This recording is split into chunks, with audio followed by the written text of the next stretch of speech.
Hello, everyone. For today, we are going to discuss three important cognitive topics, which are the interrelated processes of learning and memory together with the concept of intelligence. And how are these three related to each other? Because of learning, we improve as a person, or if learning is not that good, we learn bad behaviors.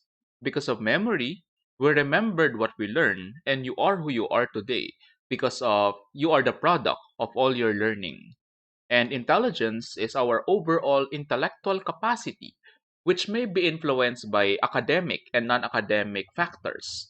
For example, schooling increases intelligence, but at the same time, other activities such as traveling or understanding the world will also increase your intelligence as a person because not all intelligence is based on schooling.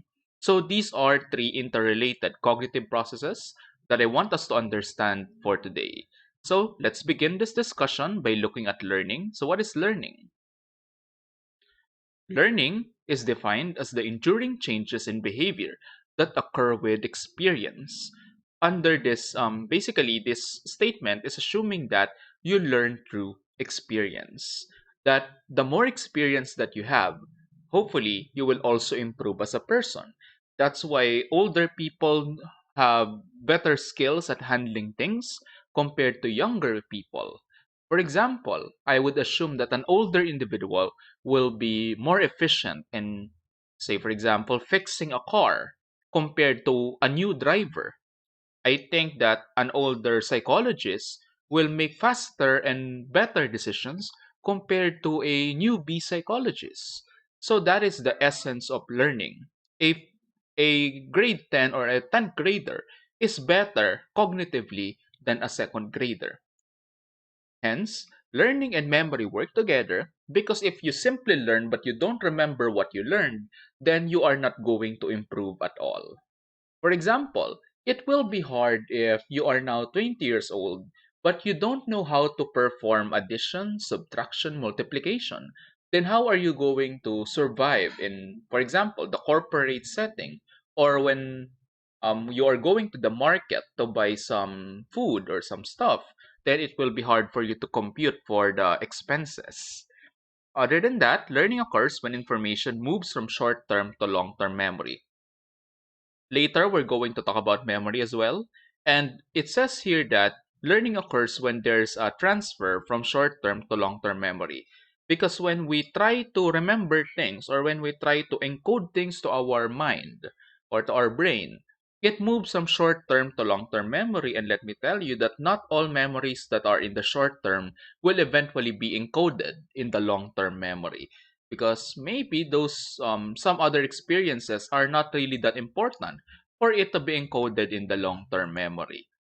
For example, an example of an irrelevant event would be someone sneezing or someone coughing in the classroom. I don't think that's very important. But if somebody teaches you how to ride the bike, then that would be a very important learning for you to encode in your long-term memory. So the same goes for things like mathematics, English, and also what you learn in your major subjects, in your own program or your course in college. So that's the importance of learning. That's why we want people to learn because also we don't want them to grow without the cognitive skills that they need at work or at life when they become parents someday or someday when they become workers.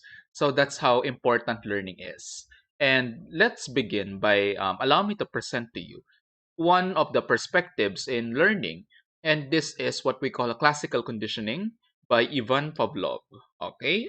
And Ivan Pavlov's work is very influential in psychology. And it's not only influential in psychology, but this is a topic that is being taught to everyone regardless of your course. Because someday you have to teach younger people. And for example, that can be your future children. Or when you become a manager, you need to teach people how to do things. And it all goes back to the basics of learning.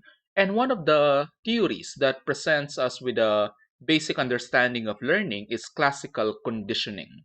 So perhaps you have heard conditioning in some of the TV shows that you watch or from the older adults that you encounter. But for today, you are going to have a deeper understanding about the meaning of conditioning. So let me begin by telling you that when we say conditioning, one word that I can use to substitute with conditioning is that you can simply use the word association. So classical conditioning assumes that learning occurs with association. For example, if you think that subject A is boring, then next time that you get exposed to that subject, you will still think that it's boring. But if you think that riding a bike is exciting, then you will be excited to ride a bike again in the future. So, what is the origin of classical conditioning? Let's take a look at this. So, Pavlov was initially experimenting with dogs, and he noticed that when he exposed the dogs to what we call a meat powder, okay, they salivate, or it's as if they're showing to the person or to the scientist that the meat powder makes them excited to eat or they salivate. So later I'm going to show you a picture. And then eventually, when Pavlov tried to whenever he's going to give the meat powder to the dogs, he also signaled to the dogs that they're going to eat by using a bell. So in other words, this time the meat powder is not only the stimulus that produces the response, but when he started using the bell, he noticed that with the bell, they are already responding even in the absence of the meat. So we're going to decode what I've said or what I've taught one by one. So I'm going to use the illustration in the next slide. So first, I use the word stimulus. So what is a stimulus? Its plural is stimuli. A stimulus is any change in the environment. A stimulus can be sounds, this can be sights or what you see, this can be feelings like or this can be things that cause you to have certain feelings. For example, you see a tiger in front of you, so that would be a stimulus. It's a change in the environment, okay? So now let's take a look at the illustration that I was talking about. All right, so look at this process of before, during, and after conditioning. You will see some keywords on the screen, or sorry, I should call them acronyms, okay? And then what I'm going to do is that I'm going to define them one by one, but don't you worry because you can see the full paragraph here, and all the acronyms are defined. So if you're after the right spelling, you can see them here. Anyway, let me begin. So basically, before conditioning, the meat is enough to cause salivation or some sort of excitement that you're going to eat, some sort of the feeling that you are hungry and you want to start eating. So going back to the basics, the meat is enough to cause salivation. So the meat in this case is known as UCS or unconditioned stimulus. And let me define that. When we say unconditioned stimulus, these are stimuli that are naturally occurring. When we say naturally occurring, these are stimulus that came from the environment. And you already know by nature, because we are animals by nature as well, we know how to respond to them. We have a default response. For example, if there's a tiger, the default response is fear or running away.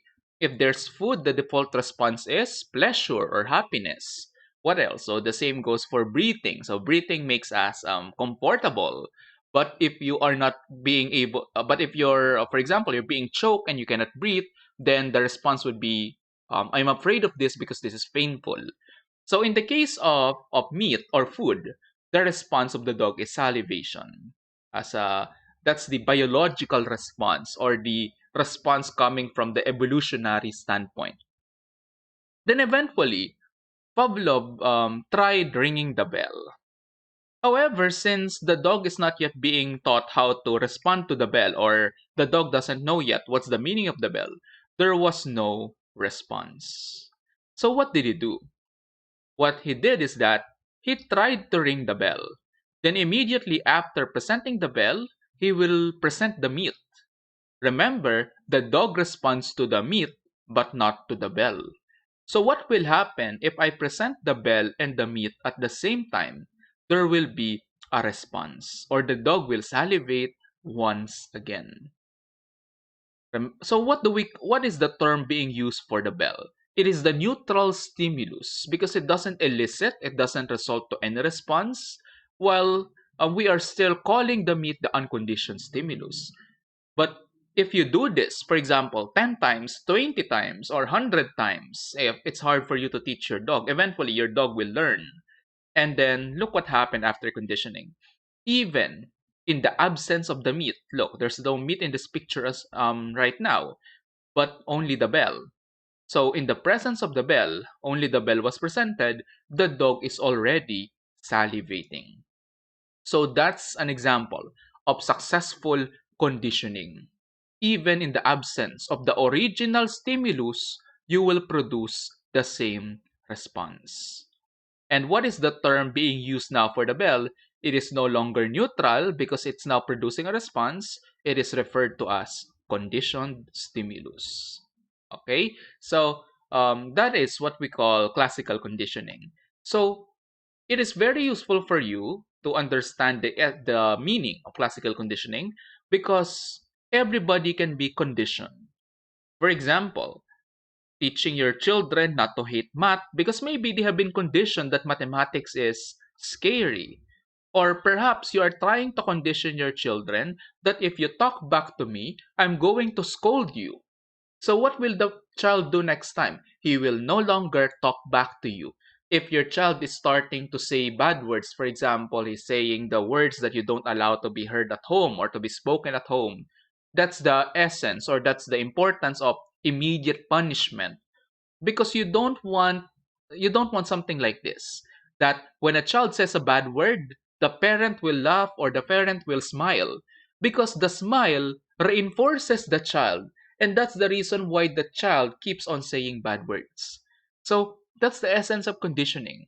If they condition or if they associate bad behavior with bad experiences, then theoretically we assume that they're going to reduce the bad behavior as well. But in cases wherein the parents are tolerating the bad behavior, that explains why it's hard for you to discipline your child. Okay, because maybe during the time that your kid said something bad or negative to you, or he or she talked back to you, and then you simply smiled or you did not scold the child, then he will eventually become spoiled and he will keep on doing that because he is not getting any kind of uncomfortable punishment or situation. So that's the importance of the right consequences or the right associations. Classical conditioning also explains what we call substance dependence or addiction. That, for example, the use of drugs can make you happy. That's why people keep on using drugs because it produces some sort of pleasure or happiness. And sometimes they can no longer live without the drug because they have developed what we call dependence. That without this pleasure, I feel as if my day is not complete. That is also classically conditioned. So that's where the psychologists, psychiatrists, and the other mental health professionals come in order for us to change the learning or to repair the incorrect association. That's why here's a common intervention with smoking after I'm not an expert in smoking intervention, but I've heard from my colleagues that there is an intervention wherein they make the person smoke a cigarette that will produce some sort of uneasy feeling, like it makes them think that they're going to vomit. So they will associate smoking with punishment, and that's one way for you to stop smoking or to discourage the person from smoking. Okay, so that's classical conditioning applied in everyday interventions or in everyday behavior. So here's one more example of conditioning. So anyway, you can read the entire paragraph here if you're interested with the entire story, but I will just paraphrase it for our listeners. This is little Albert. Albert, they experimented with him, and this is, I would say, unethical. And what happened with Albert is that he really likes white rats. Okay, so he likes white rats, and they show it to him, which makes him smile. However, in their experiment, whenever they will show the white rat to Albert, there will be a loud noise. I'm not really sure where the loud noise is coming from. Let's just assume that, for example, it may be coming from a sound of a hammer hitting a metal. If you have experienced that, that is very uncomfortable. So what happens is that every time that I will show Albert this white rat, I will hit the metal using the hammer, and there will be a loud sound, and the baby will be scared. So they did that again and again. Then eventually they noticed that whenever they show the white rat to Albert, even in the absence of the noise, Albert is already scared. And you know what's the bad ending of this story? What happened is that Albert was not only afraid of white rats after the experiment, but after that, Albert was afraid even with other cute, fluffy animals as long as they're white. For example, rabbits or white cats. So that's how unethical this experiment is. But thanks to this experiment, we learned a lot. But I'm not saying that we should repeat this procedure because no one deserves to have a fear or maybe a phobia like that. So conditioning also explains the origin or the etiology of phobia. Maybe if you have a phobia, okay, I'm not telling you to diagnose yourself, but rather what I'm telling to you is if you are clinically diagnosed with a phobia, maybe your psychiatrist will go back to your conditioning or early experiences. What's with, for example, snakes? Or what's with dogs? Why are you afraid of them? Have you been bitten by a dog before?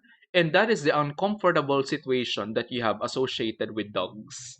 So that is conditioning applied. Anyway, here's another theory that I would like to share to you. This is the theory of Albert Bandura. And one of his propositions is what we call observational learning. The difference between Bandura and other theories is that other theories will say that in order for you to learn, you need to experience it on your own, or you need to experience it for yourself. So, in order for you to learn that dogs can be scary, you need to have a bad experiences with dogs. Same with snakes, same with tigers, etc. However, Bandura is saying to us that it is not necessary for you to experience it, but rather we can simply learn by observing others. And he was able to prove that by doing the Bobo doll experiment. So what happened? These children in the picture is just one child among the many children that was involved in his study. He asked them to watch a video or a clip wherein in one condition the model or the adult is being nice to the Bobo doll. But in the other condition, the adult or the model that the children were watching are aggressive to the doll, or the adult is aggressive towards the doll. So what's the result or the conclusion in this study? So if children were exposed to violent models, then they are more likely to be violent as well because they tend to copy what they watch. So that explains why it's dangerous to let your children watch anything they see on YouTube. Because what if they are learning how to talk back to their parents when they watch those children in YouTube who are teaching other children to do bad things? That's why you need to monitor the online activity of the younger population, because we know that they tend to copy everything they see, and that's the reason why people do bad things. And for example, if the parents are using substances or drugs, then that explains why the child is also so curious how or while that why the child is um why the child would like to try on using drugs or any substances. So I have seen a lot of children before at a very young age that they are smoking. And they would typically say it's because they see their father smoking at home. So you need to be a good model to your children or to your younger siblings. So if they see you studying, they see you happy with what you do, they see you working hard, And then that would be the behavior that they will copy from you, or they will imitate. So, with this knowledge, I want you to be more responsible in the behavior that you show to other people, especially to children, because we don't want them to learn bad things because of our influence. Other than that, Bandura is also known for the term self-efficacy. So, what is self-efficacy? It is the feeling that you can do something, you can perform necessary actions to produce specific performance goals. It is the reflection of your confidence, the ability to exert control over your own motivation, behavior, and social environment. So, if a person has a high self efficacy, we can say that that person feels that he can do things. But if a person has low self efficacy, then in layman's term, he is not confident with his abilities. And I want to boost the self efficacy of my students, applying Bandura's theory by telling them their strengths and weaknesses. For example, if I think that my students are very good in essays, I tell them that they did well, so that the next time that they will have an essay exam, they will feel more confident about their abilities. So I want you also to take good care of your mental health so that you remain efficacious, or you will maintain your high self efficacy. Because the moment that you encounter consecutive failures, you tend to blame yourself for these failures, even if it's not really your fault. Because sometimes we fail not because of our own weaknesses or limitations, but because of environmental explanations. What if your group mates were not prepared?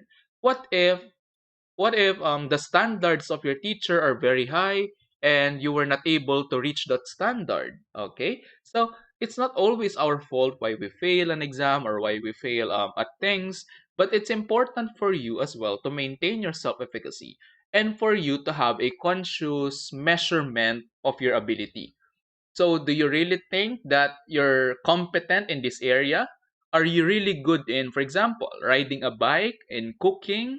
Because I don't want people to pretend that they're good at something even though they are not, because that may lead to harm.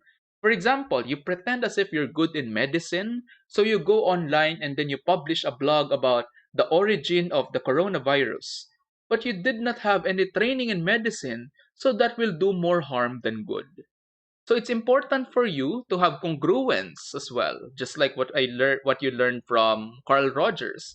You need to be aware about your strengths and weaknesses. And at the same time, I want you to have the self-efficacy for the skills that you possess. And also, I'm telling you that you should know your limitations. It's okay if you're not an expert in everything that you do, because there's no such thing as a person who knows everything, but rather you know your expertise. Like, for example, I'm good in mathematics, I'm good in English. So if, for example, history is not your strength, you know that there's someone else to ask about history. Or what you can do is you can keep on improving on your knowledge on history, and then eventually that's when your self-efficacy will increase. Okay, so I hope that you have a high self efficacy in this subject, and I hope that you also have a high self efficacy in your major subjects, because that's the career that you have chosen. According to Bandura, here are the things that influence your self efficacy. First, we have what we call mastery. You need to have a sense of you need to have a success in order to increase your self-efficacy. So the more success experience that you have in mathematics, the more efficacious you are in mathematics. The more success that you have in riding a bike, the more efficacious you are in riding a bike. So that's for mastery. Second is social comparison. Sometimes we have the tendency to compare ourselves to other people, and that can be good or that can be bad, because sometimes we feel we are good because we are better than others, but it's a double-edged sword.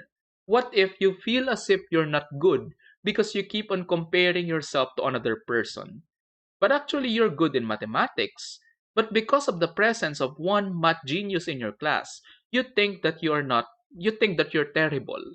So social comparison is a double-edged sword. It can be good, at the same time it can be bad, depending on how you use it. So I always tell my students, use social comparison. I don't advise you to use social comparison, but rather compare yourself with your previous self and not with any other individuals, because that will kill your happiness, or it will reduce your happiness. You will not be contented if you keep on comparing yourself. Third is social persuasion. So, in order for you to have a high self efficacy, you need to feel the support from other people, like friends, teachers, and so on. So that's the importance, that if you have colleagues, siblings, or family members who have an upcoming exam or upcoming event or anything, you need to let them know that you support them, because that's also very important.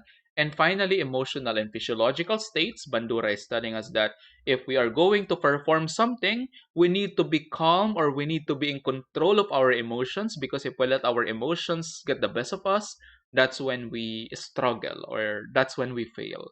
So before you take a test, or before you perform, for example, basketball or weightlifting or anything, make sure that you calm down first, or you have some calming techniques. Maybe you can consult your personal psychologist or your school counselor about that one, especially if you have, for example, a very high test anxiety.